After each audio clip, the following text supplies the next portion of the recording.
minha gente linda! E nesses dias especialíssimos, onde tenho o prazer e a glória de estar estreando o programa Adriana Acontece, tenho a honra de receber o convidado Evanilson Vieira, uma pessoa incrível, maravilhosa, uma pessoa que está sempre atenada com as coisas que acontecem dentro e fora da política da pessoa com deficiência, porque antes de qualquer coisa, nós somos pessoas, nós somos cidadãos. E eu, orgulhosamente, tive o desejo, né, de conversar com a sociedade.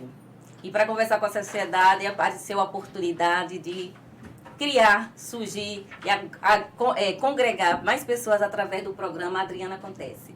Então, Adriana dos Cias, em nome dela mesma, em nome de muito segmento da mulher, da pessoa com deficiência, das artesãs e principalmente a questão do trabalho, que é o empreendedorismo. Mulher, pessoa com deficiência, e isso também os nossos amigos homens, porque a sociedade não anda desvinculada do sexo masculino ou feminino.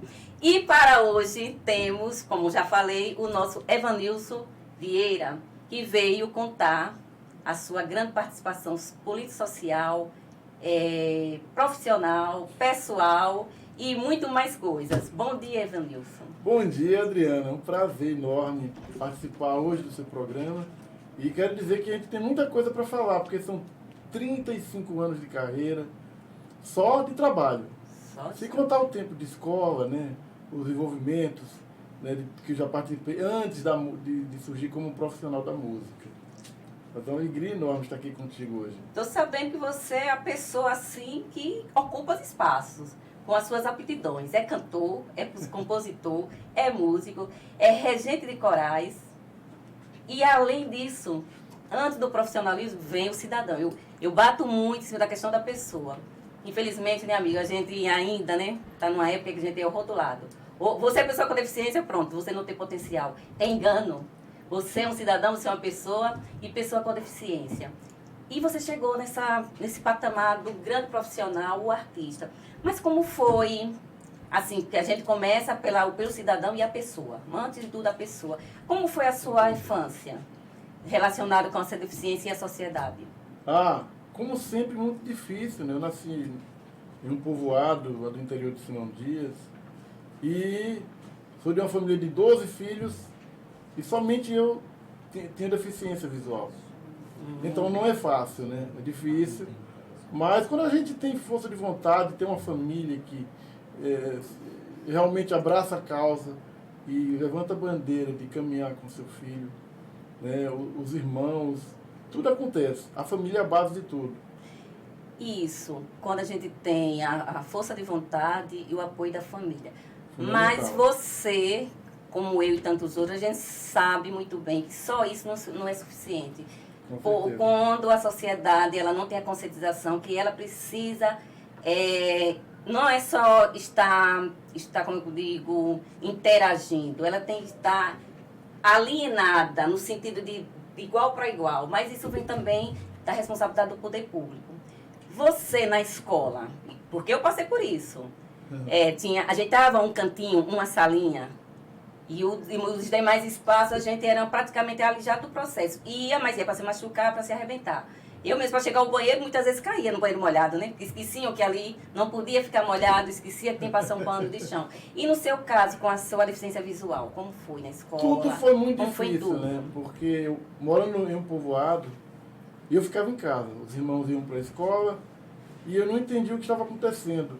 Outro dia minha mãe contou para mim no passado. Ela disse, quando você tinha uns 8 anos, você fez uma pergunta bem inocente.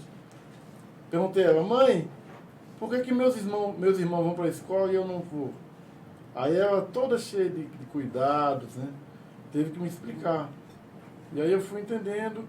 Mas nessa época, eu já interagia, já cantava, eu ouvia rádio, aprendia as músicas. Fabriquei, meu primeiro instrumento foi um triângulo. E fui me inserindo no mundo dessa forma. Tô sabendo que você dava prejuízo à sua mãe, começou pela cozinha dela. Como foi isso, a história do triângulo? Exatamente. Eu tenho um dos tios, o irmão da minha mãe, tocava sanfona, e eu fui na casa dele e conheci os instrumentos. O sonho era ter um acordeon, mas meu pai prometia e nunca conseguia me presentear, né? E eu me apaixonei depois pelo triângulo. Meu pai também ficou de conseguir um para mim, não conseguiu. Eu fui lá de novo, alisei, peguei no instrumento. Aí voltei para casa com a proposta de fabricar um. E um dos dias que minha mãe saiu de casa, eu estava com meus irmãos sozinho, fui na cozinha escondido, arranquei a alça de uma panela, fabriquei o triângulo e escondi. Ou seja, aprontou, né? Aprontei, escondi. Quando minha mãe chegou, foi a cozinha que sentiu a falta da alça dessa danada dessa panela. Fez um estardalhaço, prometeu em bater quem fez aquilo, mas ninguém viu quem foi. E, né, desde pequeno eu sempre urdia as coisas direitinho para que ninguém descobrisse. E um certo dia, meu tio foi fazer uma visita a gente, estava com a família lá, gente que só. A minha família é a família dele. Ele tinha 13 filhos, meu pai tinha 12. Aí imagine a festa. Aí, pô, agora é a hora. Fui lá no quarto onde tinha escondido o triângulo, aí trouxe e apresentei. E o triângulo saí tocando. E aí a surra que minha mãe prometeu dar virou alegria, né? Passou despercebido cada alegria da família. É, e aos 12 anos, eu tive a oportunidade de frequentar a escola pela primeira vez, né? Eu fui para o Instituto de Cegos de Salvador, e lá vivi durante 6 anos. E essa dificuldade que você abordou, que a pessoa com deficiência enfrenta, eu enfrentei também, né?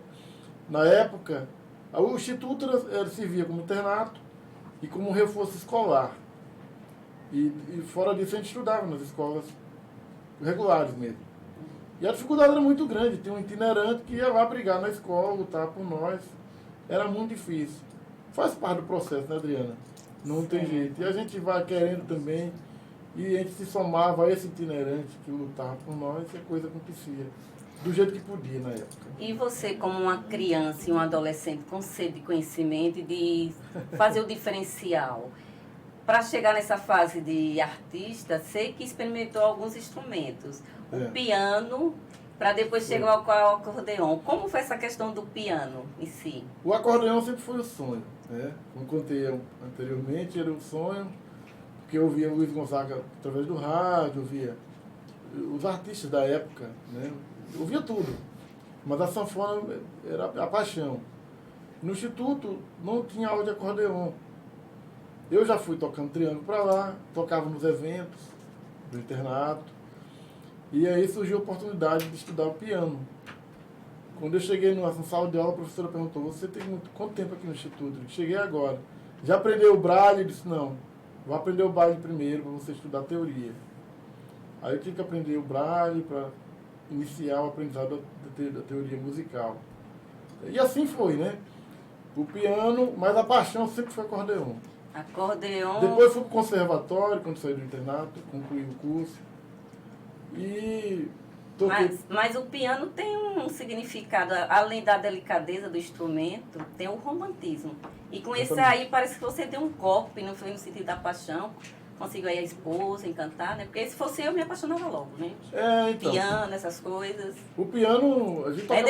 O Evanilson é casado, viu, gente? Comporte-se. Comporte, que ele é brincadeira também, não. O piano, na verdade, foi o instrumento que me incentivou, me levou mais à frente, né? Mas o piano sempre foi um instrumento muito difícil de possuir, pô. Primeiro porque é caro. Segundo porque é um instrumento que você não pode andar com ele com facilidade. Então, estudei piano, mas a paixão continuou, virou acordeon. Eu tocava piano nos eventos, encontros de corais, mas nunca possuí um piano na minha casa, né? Depois eu comprei o teclado e fui aprendendo o teclado, mas e tocando triângulo quando eu voltei do internato. Saí do internato que voltei para o interior, eu fui tocar triângulo num trio de forró. Com o dinheiro do triângulo eu comprei a primeira sanfona. Certo. Aí pronto, eu realizei o sonho de ter o acordeon. E aí você cada vez mais foi se firmando, né? Se firmando, se sentindo mais seguro, mais seguro, confiante. E me inserindo no meio do trabalho através da música. Tem assim, você tem muita relação, né, com vários artistas. Como aqui você já como artista, assim, individualmente e às vezes em companhia, você já trabalhou com o Rogério, com o Sergival, com Virgínia Fontes, Fábio Distância, Nino, Cavan, Papu do Gil. Fernando do Crateu, Zé de Sucote, Zé Rosendo e Marluce, Joseane de Josa e Clemilda. Quem mais? Além do Balança Eu. Balança Eu, Shot Baião. Shot Baião. Toquei no interior uma banda chamada Terceira Visão, outra chamada Tribos. Certo. E 35 anos de carreira, muita parceria, né? Muita parceria boa. Em 2007 eu ingressei na orquestra, criamos a Orquestra Sinfônica e até hoje não larguei, né? Faço tudo isso e paralelamente trabalho minha carreira solo. Certo, certo, certo. Mas você, assim, também dá sua bela contribuição, né? Dá a oportunidade de outras pessoas aprenderem, né? A conhecer os instrumentos, mas você também dá sua contribuição em dois corais. Atualmente eu estou em um só, né? Que é o Coral de Terceira Visão, mas eu trabalhei em outro coral como Vozes do Banese, Vozes de do Banese, Aracaju, eu era músico. E no Coral da Levis foi eu criei quando fui presidente e até hoje a gente toca esse projeto, né? Mas você teve contribuição também no coral da Unimed, Sergipe? Também, já toquei lá por há muito tempo. Eu toquei no da Escola de Artes Valdice. Escola da Valdice, Coral do Sesc. Também você tem muita história, muita coisa acontecendo. A música, a gente para vários horizontes. Mas me diga uma coisa, artisticamente a gente sabe do seu potencial e para quem chega à arte antes de qualquer coisa, você não tem nenhuma diferença. Mas você, por um acaso, viveu dentro do mundo artístico algum tipo de discriminação, de preconceito por causa da sua deficiência? Duvidar do seu talento inicialmente? Com certeza. Hoje é tudo tranquilo, né? Hoje, graças a Deus, tudo mudou por conta da nossa força, da nossa luta, o nosso querer. Mas no início, eu lembro que eu iniciei, a minha primeira banda foi uma banda chamada Terceira Visão. E as pessoas chegavam lá, não diziam diretamente para mim, mas chegava pro dono da banda e dizia: esse rapaz não dá certo não, músicos no mundo só tem dois, é Ray Charles e Steve Wonder. Que você não estava ali só para ser mais um coral, você era o regente do coral. Não, mas o coral veio depois, estou falando quando eu iniciei na primeira banda, né? Ah, entendi. Então, quando eu cheguei no coral, já estava profissionalizado, tinha uma história muito longa. E foi no começo mesmo que enfrentei barreiras. E um dia a cantora da banda, que era uma das acionistas, chegou para mim e disse: estude para valer, que tem gente que não acredita em você não. Aí quando eu soube disso, aí se eu estudava uma manhã, eu passei a estudar tarde e noite. Foi incentivo aí, né? Aí foi incentivo, aí depois vou provar que a coisa não é assim. Uns 3 meses depois eu estava fazendo um show e essa pessoa que criticava muito estava assistindo o show. Aí o dono da banda chegou para ele e disse: aí fulano, é só este Wonder que toca? Eu disse: rapaz, o cara voou. Ele disse: aí é muita força de vontade. E temos que ter, né, Adriana? Temos que ter. Nada é fácil. A luta continua. De vez em quando a gente encontra alguém que tira uma gracinha. Nada é fácil para ninguém, né? Mas quando se trata de pessoas com condição diferenciada como a gente, ou em outras circunstâncias, a gente tem que provar que a gente é capaz, tem potencial muito além. O tempo todo, né? O tempo todo. Tem que... E isso até é chato, né? Às vezes, né? Porque a gente, às vezes, quer descansar, quer um refresco nessa competição desnecessária do dia a dia. Mas a sociedade, infelizmente, não permite. Você tem que estar mostrando que você é capaz, que você faz. O mundo é competitivo. E você supera. Todo, né? Infelizmente. E quando você tem uma limitação, as pessoas já entendem que ali é a presa fácil. Por isso nossa luta tem que ser sempre muito forte, porque tem muita gente que ainda que não acredita, mesmo que a gente faça. Tem gente que diz: é bonito, mas é cego. Toca bem, mas é cego. Tem que ser feio. Tem que ser feio. Você falou que eu sou casado, né? Um passado aqui. Quando eu comecei a namorar com a minha atual esposa, tinha colega dela que perguntava: como é que ele toma banho? Aí, com a água do chuveiro. Quando ela falou pra mim, eu digo: ela que eu tô esperando ela para dar um banho. Para dar um banho. Incrível. Você acredita que tem pessoas que, muitas das vezes, falava com minha mãe e eu ao lado, eu digo, além de ser cadeirante, eu agora não tenho audição, eu também, exatamente. Ela sabe ler, existe isso, viu? Mas existe, infelizmente existe, né? Eu tenho um pensamento que eu digo assim: quando existe forças para lutar, não existe deficiência, né? Você se apega a um propósito e vai em frente, superando tudo que for obstáculo, passando por cima de tudo, e mostrando às pessoas que o mundo é para todos. Para todos. E quem quer consegue, né? E você, assim, com essa sua caminhada, sabe, Vanilson, claro, né, as pessoas, ninguém representa ninguém, e as pessoas são indivíduos, né? É claro que tem a nossa individualidade, que tem que ser respeitada e tem que ser restabelecida mesmo. Mas quando a gente fala de representatividade, porque a gente sabe que a gente passa, né, no dia a dia, o que já passou, passa e passará. Então a gente acaba sendo uma referência, acaba sendo representatividade. Você é um homem com essa deficiência visual no meio da gente com as deficiências e especificamente a visual, você é uma liderança. Tá liderando porque tá comandando guerra? Não, a gente tá no dia a dia vivendo. E eu sei que com essa liderança você move emoções, você provoca emoções. Mas suas emoções, como é que anda? Como é que o coração anda? Tá fraco? Tá sensível? Não, porque a gente tá tão sensível, tão choroso, né? Tem. Tão fragiloso. Como é que tá você? Olha aguentando fortes emoções? Eu não vou dizer que eu sou uma pedra bruta, né? Porque seria insensível. Não, mas, digamos assim, o tempo que temos da vida, de trabalho, de luta, nos credencia a sermos fortes mesmo, né? Eu acho que esse é o caminho, a busca. É lutar e se fortalecer a cada dia. Porque por mais que a gente mostre, as pessoas precisam que a gente mostre mais. O mundo cobra isso da gente. Então não é fácil. Mas todo forte tem um momento de fragilidade. De emoção, de choro. É claro, mas eu estou bem, graças a Deus. Tá. É bom saber disso, porque nós temos agora uma pessoa para falar com você. Ótimo. Não sei se o seu coração está preparado. Não sei se é para lhe dizer que você é uma pessoa incrível ou para dizer que você é uma peste, né? Mas vamos lá. Vamos lá.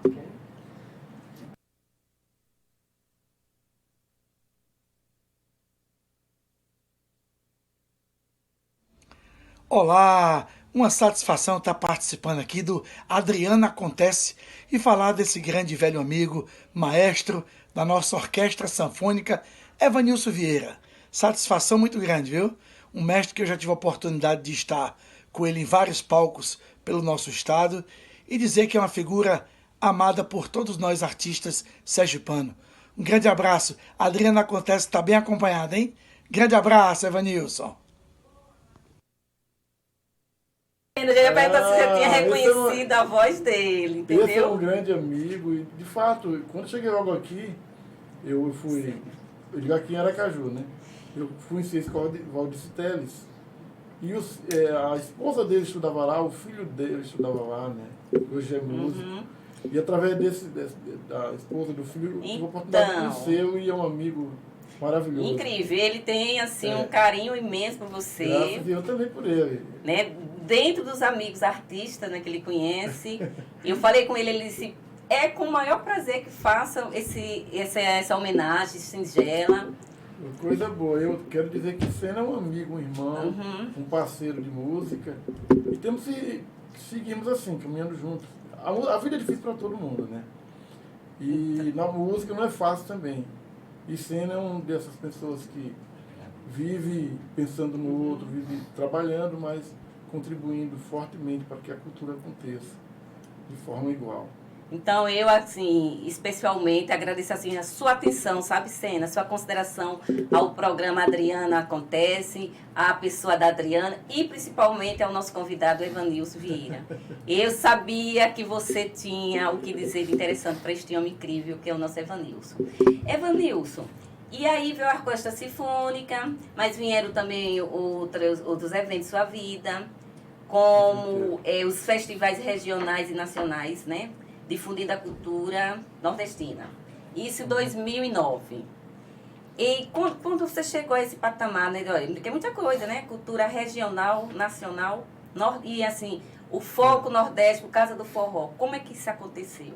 Então, você teve algum momento de receio? Não. Assim, quando a gente parte para um mundo, você sabe muito bem, né, Adriana? Temos que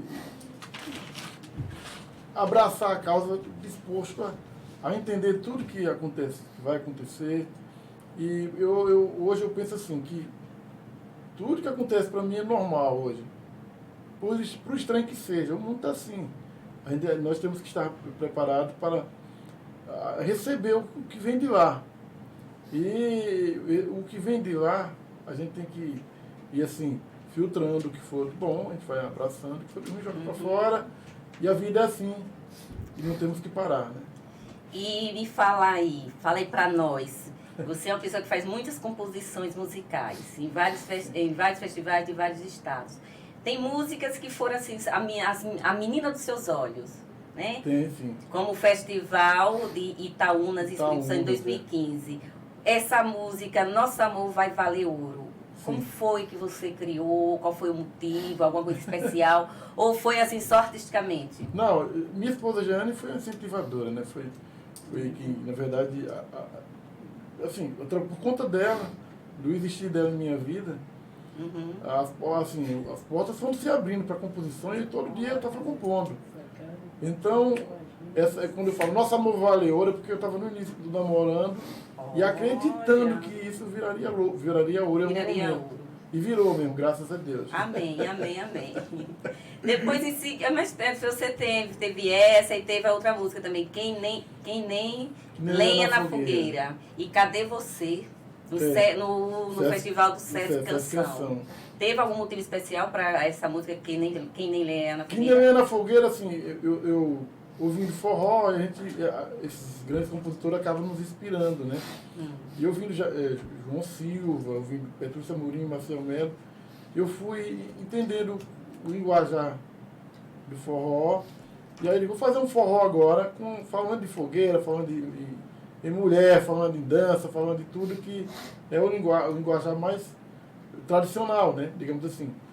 E aí fiz essa música. Cadê Você? Não, Cadê Você foi uma história mal sucedida de um namoro. E que ela, assim, lembra daquela coisa que você tá, o namoro de vento em popa, a pessoa diz, um dia te amo, no outro dia diz. Me esqueça. No outro dia diz, vamos terminar porque descobri que não gosto de você. E aí ela foi embora, eu fiquei pensando e sonhando com a volta dela. E peguei o papel, fui escrevendo e tal, e saiu Cadê Você? É uma música bem sofrida, sem história, mas é uma música bonita, ficou boa. Que ela nunca conheceu, né? E depois os anos foram passando e você foi parar lá, aqui mesmo, perto, em João Pessoa, no Festival de Forró, com a banda Balançail, em 2016. Foi aí que você conheceu o Marcelino? Não, nós começamos a tocar junto desde 2014, né? Muito e bem. Em 2016 ele pediu 2015 primeiro ele pediu uma música, que foi essa Nosso Amor Vale Ouro, né? Que foi para Itaúnas. Foi a primeira música que eu selecionei no festival e a primeira vez que Balançaio saiu de Aracaju também. 2016 já foi outro momento, porque ele escreveu essa música, mas escreveu a minha música e a música dele. Né? Mas passou a música dele, em Itaúnas também. Essa música, Palco da Esperança, eu fiz por conta dele. Ele pediu que eu escrevesse um baião, ele queria escrever no Festival de Itaúnas, e eu estava pretendendo fazer um baião homenageando o sertão. Então, como ele pediu, eu aproveitei e fiz, né? Falando no sertão, música muito bonita. Para mim, das melhores que eu tenho. Você participou de vários festivais, né? E muitos deles em Itaúna, né? Foi. E muitas músicas. Em 2018, 2019... 17 também. 17. 2016 Em 2019 aí você já fez uma parceria com o Mimi do Acordeon, com a música Dançar Agarradinho. Dançar Agarradinho. Na verdade, eu escrevi em Itaúnas 2015. 2017 eu também fui finalista, não ganhando, mas batendo na trave com a música No Tempero do Forró, com o Balançaio também. 2018, Glauber Santos levou uma música chamada Cadê Você? Também chegou à final. E Mimi do Acordeon, né? Em 2019. Então, graças a Deus, o Itaúnas tem sido uma porta aberta para minhas composições. E nesse andar, né, da sua história, teve muitos momentos especialíssimos, né? Com certeza. Como em 2007.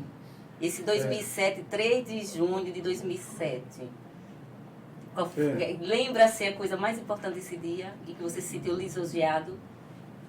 Então, foi o surgimento da orquestra, né? Não, aí é tocha da Olimpíada. A orquestra foi depois, Dia 3 de junho de 2007. Uhum. Nossa, recepcionou a tocha olímpica. Foi, exatamente, foi. E compôs o hino nacional com acordeon. Tocamos o hino nacional com a orquestra. E você disse que não estava preparado, não é isso? Foi, a orquestra estava começando, chegou, na verdade, o pedido, vamos tocar o hino, e aí fizemos um mutirão. Algo assim muito rápido, reuniu os sanfoneiros, vamos ensaiar. E tocamos o hino para recepcionar a tocha olímpica. E mais uma vez você superou a imagem equivocada da sociedade. O cego não vai dar conta. Sempre. Inclusive, tinha gente que chegava na hora dos músicos e dizia, tem uma orquestra aí que o maestro é um cego, vai dar certo? E eu já era conselheiro lá na ordem, né? Aí o presidente disse, você não conhece esse cidadão para você estar falando isso. Mas é assim mesmo. E ouvir essas preciosidades é mais um estímulo, né? Quando eu sabia disso, agora que eu vou ter que trabalhar mesmo. É uma luta. Aí vem também tão quanto importante, mas assim, bem nobre. 2017, o reconhecimento pelo Ministério da Cultura do Brasil como mestre da cultura popular brasileira, Evanilson Vieira. Isso aí foi, na verdade, um salto muito grande. Houve uma homenagem a Leandro Gomes de Barros, né? E eu fui homenageado como um dos mestres da cultura popular. Então foi uma maravilha, foi um... Enche o coração, né? Enche o coração, assim, reconhecimento. É reconhecimento, você passa a ter certeza que a semente está sendo bem plantada e a colheita está chegando, né? Que se só a capacidade profissional... O reconhecimento... Tem jus, né? Pois é. Em 2018 vem mais uma preciosidade, que foi receber o título de cidadão aracajuano. Né? Foi muito grandioso isso. Outro selo importante, né? Sim, porque muito é a importante. confirmação de que tudo está dando certo, que vale a pena a luta, né? 2021, homenageado pela FUNCAP no Fórum Nacional de Música Nordestina. Porque eu estou fazendo questão de estar mostrando, frisando seus momentos, sua participação socialmente em datas assim que a gente tem que louvar. Porque é necessário que as pessoas se desmanchem, se derretam desse conceito preconcebido. Foi a pessoa que tem uma limitação física ou sensorial, seja lá o que for, é deficiente. Não, nós temos uma, provocada por uma doença, por um vício, seja lá o que for. Nós temos uma limitação que vai afetar o físico, ou o sensorial, seja lá o que for. Mas não tem que ligar essa situação à deficiência.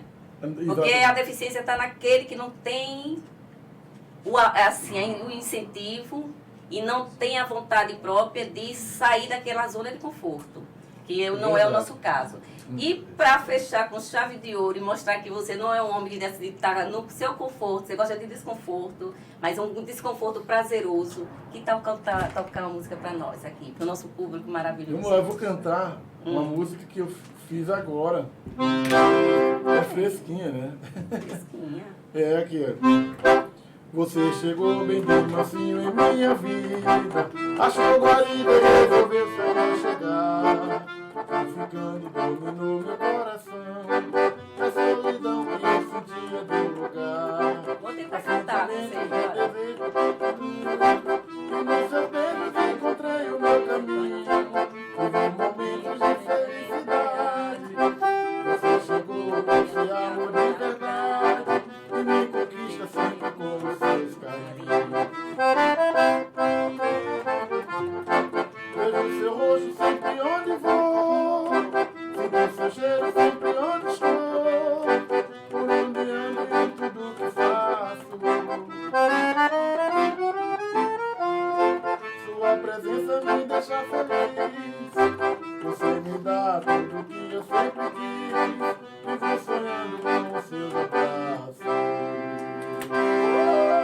Fechou, meu lindo, com chave de É ouro. uma música fresquinha, não gravei ainda, mas trouxe Por aqui. isso que eu tava assim meio amarradinha, porque eu não conheço essa música, né? Pra poder... E aí, nós temos assim, a satisfação, sabe, quando eu falo nós, porque a gente nunca faz nada só, né? A gente não trabalha só, não faz nada só. O programa Adriana acontece, mas só acontece porque tem pessoas que acreditam, que vê que tem assim, Adriana, a gente pode andar junto, mas não é para a Adriana, e sim para a sociedade. porque eu quero que todos entendam, compreendam, que quando eu pensei no Adriana Acontece, é porque as coisas têm que andarem, as coisas têm que funcionarem, independente de quem esteja à frente. Mas quando se trata de pessoas com deficiência, se trata da mulher, se trata profissionalmente, assim, as pessoas ainda têm o preconceito que profissional tal é inferior, essa tem mais destaque, artesão é subprofissão. Não, gente, todos nós temos importância, toda função tem seu valor, e a sociedade não vive sem o trabalho do outro, considerado pequeno. E não existe mulher, mulherão, mulherinha, pequena, alta, ou mulher que está no intelectual, que está na academia, na universidade, e aquela que está lá no gari. Mulher, pessoa com deficiência, é pessoa com deficiência como cidadão, independente do que ela esteja vivendo e passando. Então, a Adriana Acontece, e só acontece porque tem pessoas que estão precisando de ter a sua voz liberada. Então, a Adriana aconteceu no dia de hoje, porque o Evanilson, porque a produção e porque você, meu telespectador, está nos dando a oportunidade de nos ouvir e nos respeitar. Então, a Adriana aconteceu com você. Beijo.